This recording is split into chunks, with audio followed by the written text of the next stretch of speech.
People remembered Gaza's dead in different ways over the last 48 hours. In Rafah, this father wept over the body of one of his 2 children, killed in an Israeli airstrike.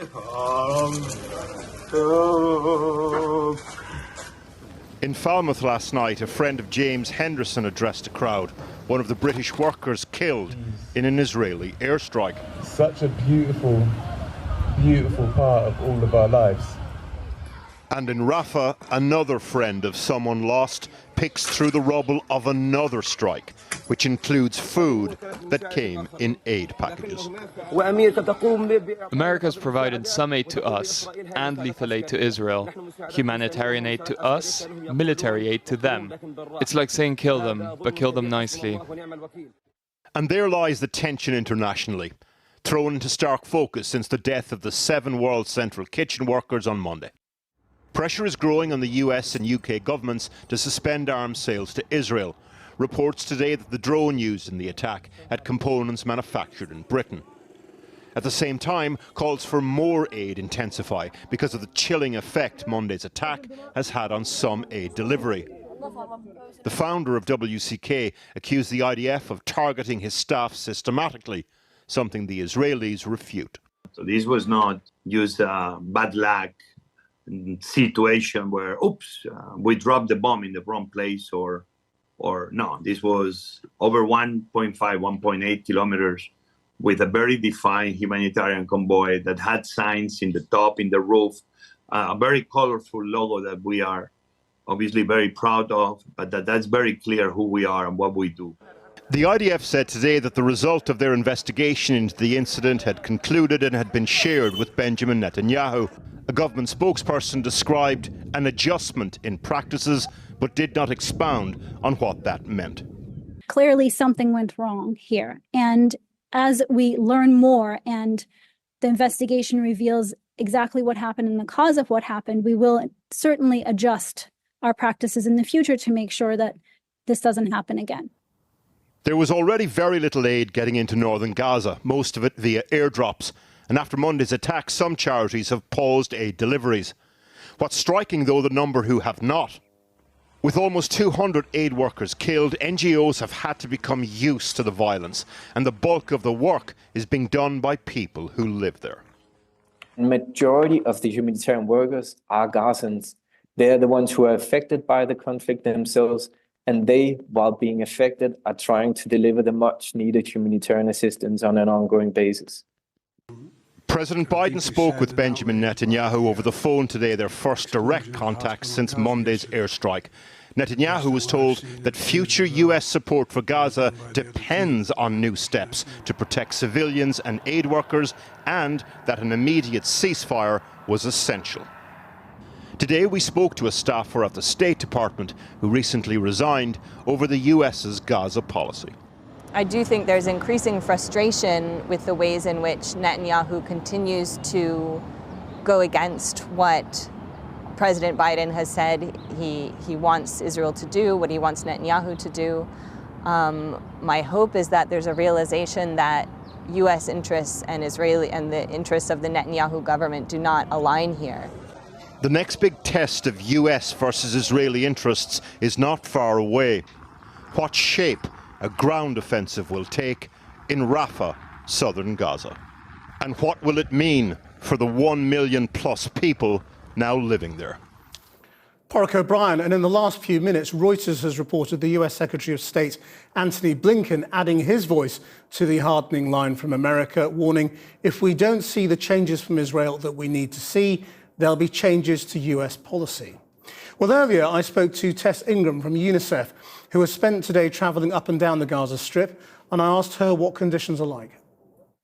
I'm in Rafah in the south of the Gaza Strip, and I can tell you that conditions have deteriorated since I was last here in the middle of January. I can see people are tired and hungry. They're telling me that they're kind of at the end of their rope in terms of resilience, and it's clear in terms of infrastructure as well that there's been lots more damage, higher levels of waste, poorer sanitation. So things really are continuing to deteriorate here by the day. And what is the situation with regard to food?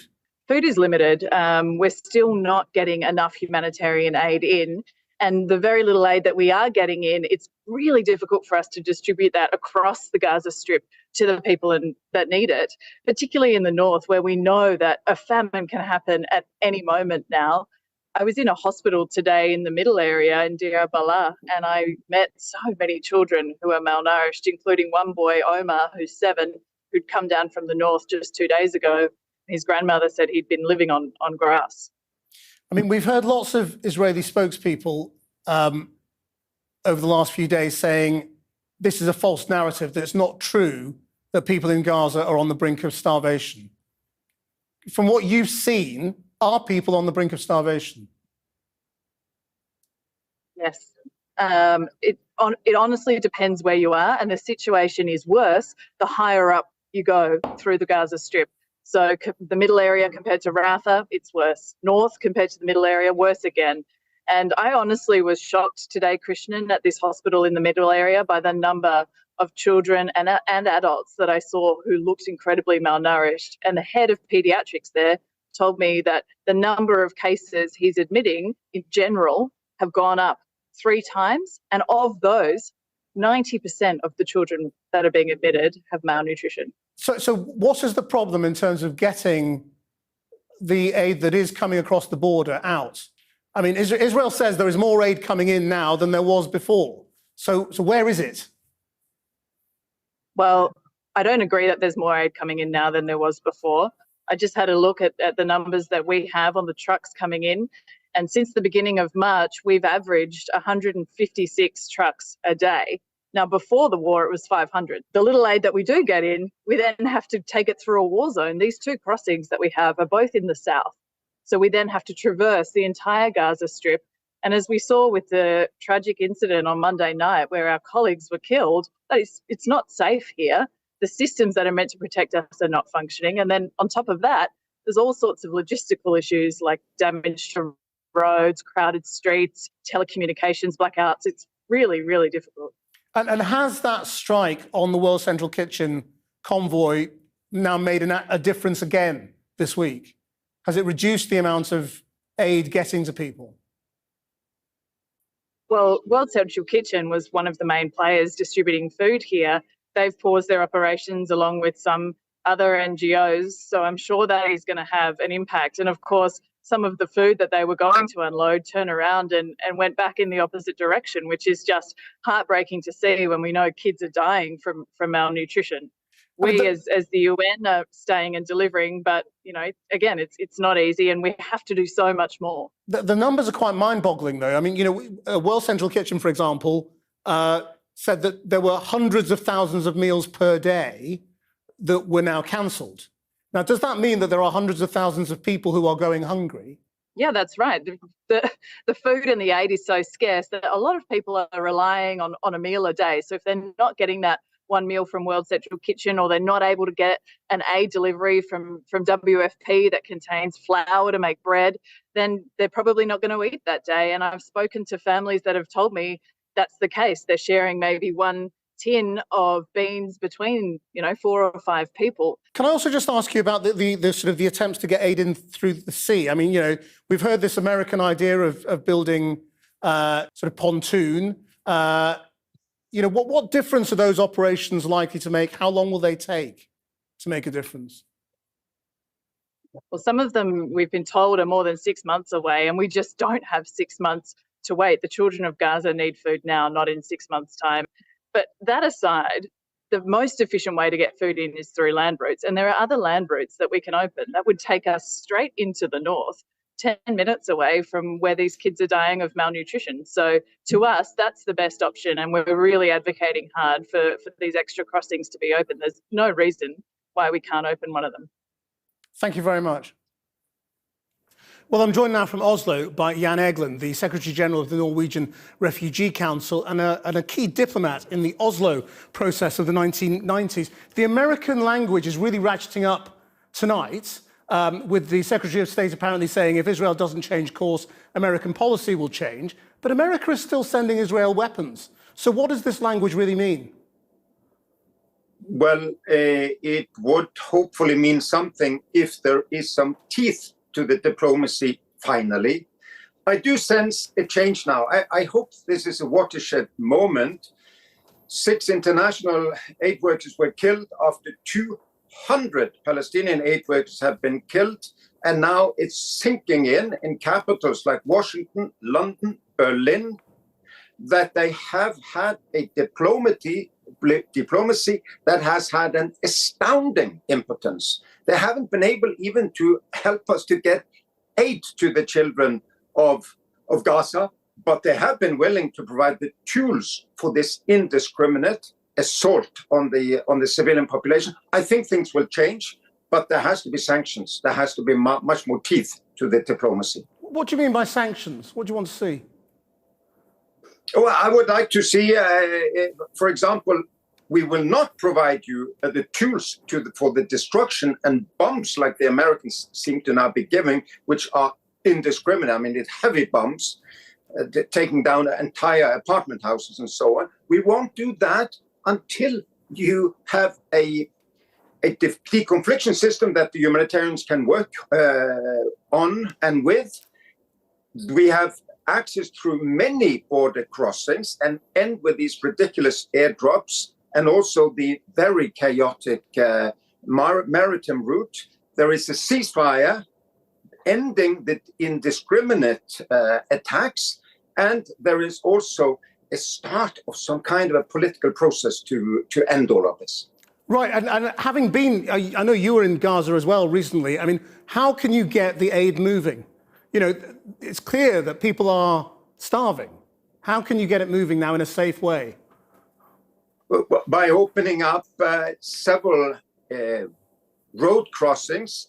They're called Karni and Erez in the north. They are like 25 minutes by road to Gaza City, where people are in famine. They're not starving. They're in famine. There's no other way to describe it. By also, I would say, countries like UK and US, why haven't they organized their own convoys into Gaza? They can under international law. How come Israel is allowed to control all going in, even over the Egyptian Gaza border? International law says you have to enable and force relief to people who are starving if there is a belligerent that is denying it. Is that because the world has dehumanized the Palestinians? I think there is an element of that. And I think there's also a large scale of hypocrisy here. I think the rest of the world is saying, how come it's so bad with Russian occupation in Ukraine and with Russian bombing of civilian targets and denying people electricity and water, when it seems to be acceptable in the Palestinian case? Even arms and political and other support has not been denied.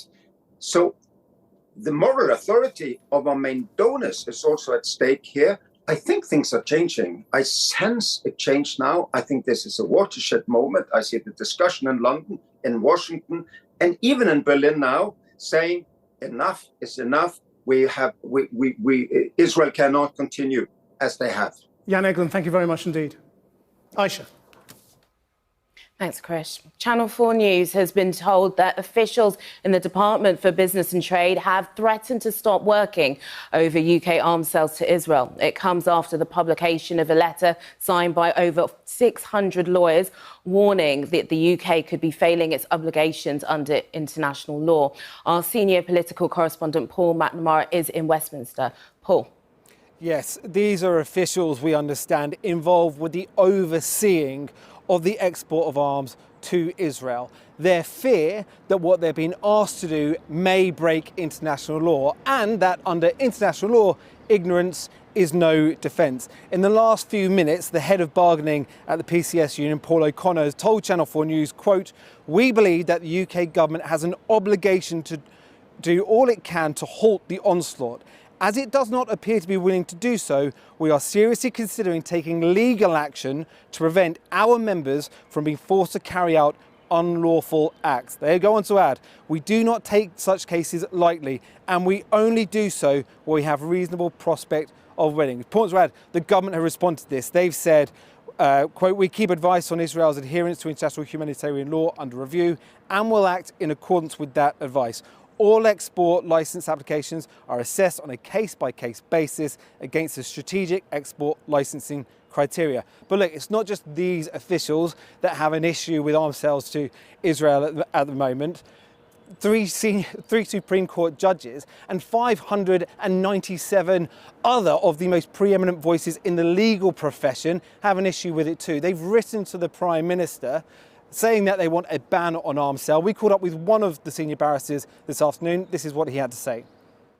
We've called for a ban on arms sales because the arms could be used in acts of genocide in Palestine. The letter hasn't identified specific UK arms which have been used in the past, but the concern is that they may be used in future.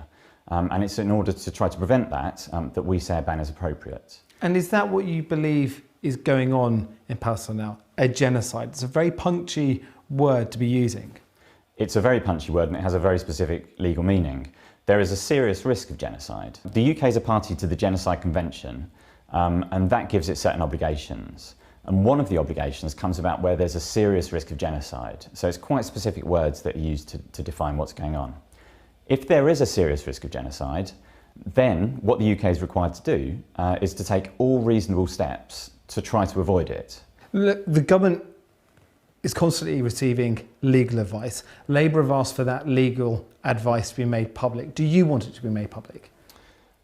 This is, again, it's not something that appears in the letter, but personally, yes, I'd welcome that legal advice is made public. I'm sure the majority of the population would do. This is such an issue of public concern, national and international concern, then it calls for greater openness than there might normally be on the part of government.